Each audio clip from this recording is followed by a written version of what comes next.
Hello guys, स्वागत है हमारे इस नए यूट्यूब चैनल पे। मैं आपको बताऊंगा कि कैसे आप ओवरव्यू हिस्ट्री का कैसे ले सकते हो, कैसे आप हिस्ट्री के बारे में समझ सकते हो। सबसे पहले बता दूं, अगर आप हिस्ट्री पढ़ रहे हो तो उसके पहले आपको हिस्ट्री का क्रोनोलॉजी आपको याद होना चाहिए। क्रोनोलॉजी से तात्पर्य है कि आप ancient history, medieval history, modern history and world history में क्या क्या पढ़ना है, उसका जो पाठ्यक्रम का टॉपिक जो होता है, विषय सूची वहाँ पे लिखा रहता है, उसके बारे में आपको पता होना चाहिए। तो एंशिएंट हिस्ट्री की बात करें तो इसमें स्टोन एज हो गया आपका। उसके बाद पढ़ते हैं स्टोन एज ही पैलियोलिथिक, मीजोलिथिक, न्यूलिथिक, चैल्कोलिथिक। उसके बाद आपका था हड़प्पन सिविलाइजेशन, वैदिक सभ्यता। वैदिक सभ्यता के बाद पढ़ते हैं महाजनपद के बारे में। उसी के पैरेलल हम पढ़ते हैं महाजनपद में मगध साम्राज्य और बौद्ध और जैन के बारे में भी वहीं पर पढ़ते हैं। मगध साम्राज्य के बाद हम पढ़ते हैं नंद के बारे में। नंद को रिप्लेस करके, जैसे कि हम जानते हैं, चंद्रगुप्त मौर्य ने मौर्य साम्राज्य की स्थापना की थी। मौर्य साम्राज्य में कई शासक हुए, चंद्रगुप्त मौर्य। उसके बाद उसका पुत्र तो उतना सफल नहीं हुआ, पर अशोक बहुत हद तक वो अपना धर्म नीति के कारण बहुत चर्चित हुए। उसके बाद मौर्योत्तर काल में पढ़ते हैं कि भारत में कौन कौन से विदेशी आक्रमणकारी जो आक्रमण किए थे और आक्रमण करने के दौरान भारत में ही रह गए थे, जैसे कि हिंद यूनान, पार्थियन, शक और कुषाण आए थे। और भारत की जो यहाँ के जो मौर्य साम्राज्य में जो विघटन हुआ था, यहाँ के जो परमानेंट शासक थे जैसे सातवाहन, कांग और सुंग। और दक्षिण भारत की बात करें तो चेल, चोल और पांड्य था। ये आपका मौर्योत्तर काल की बात है। उसके बाद आपका आता है गुप्त काल। एक बीच में संगम काल। संगम काल में स्पेशल चोल, चेल और पांड्य के बारे में पढ़ते हैं। उसके बाद गुप्त काल। गुप्त काल में जैसे कि ऊपर कुषाण चल रहा था, उसके जगह पे आपका आ जाएगा गुप्त साम्राज्य।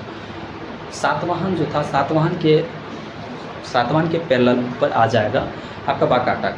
इसी तरह दक्षिण भारत का इतिहास कुछ समय तक सेम रहता है, उसमें कोई परिवर्तन नहीं होता है।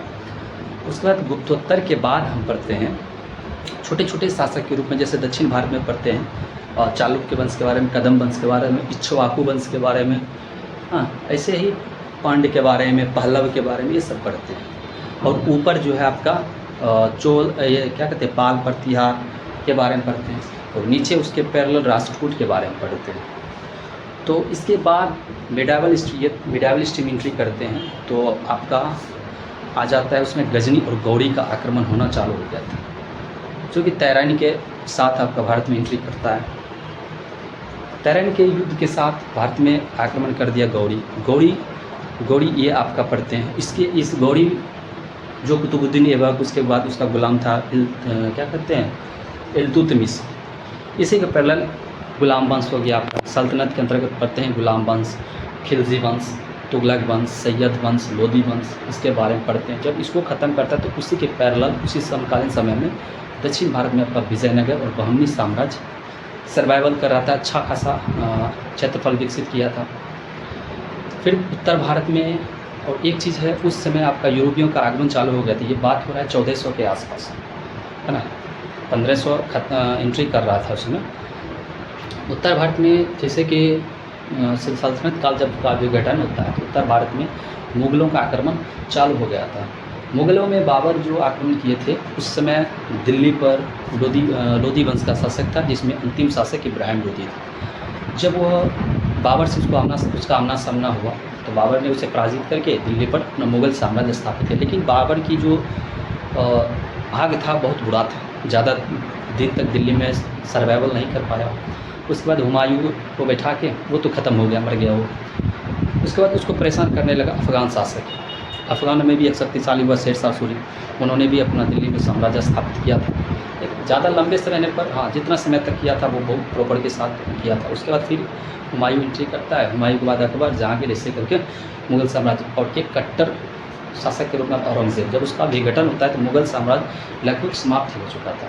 तो तब एंट्री करता है आपका, और अंग्रेज़ की कोई भी नीति हो, अंग्रेज़ के बारे में आपका था मॉडर्न के बारे में पढ़ते हैं। मॉडर्न हिस्ट्री के बारे में ज़्यादा कुछ नहीं बताएंगे, वीडियो लंबा होगा, तो आपको हम बता देते हैं कि जैसे आप ज्योग्राफी, हिस्ट्री, पॉलिटी कुछ भी पढ़ते हो, उसके पहले आप उसका क्रोनोलॉजी आपको जानना पड़ेगा।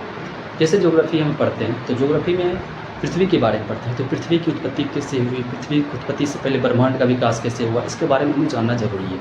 तब आपको पढ़ने में इंटरेस्ट के साथ आप पढ़ोगे। पॉलिटी में भी ऐसे भारतीय संविधान, आखिर भारतीय संविधान की ज़रूरत क्यों पड़ी, इसके बारे में जब आप पढ़ोगे ना तो आप इंटरेस्ट के साथ आप पढ़ोगे। Thank you for watching.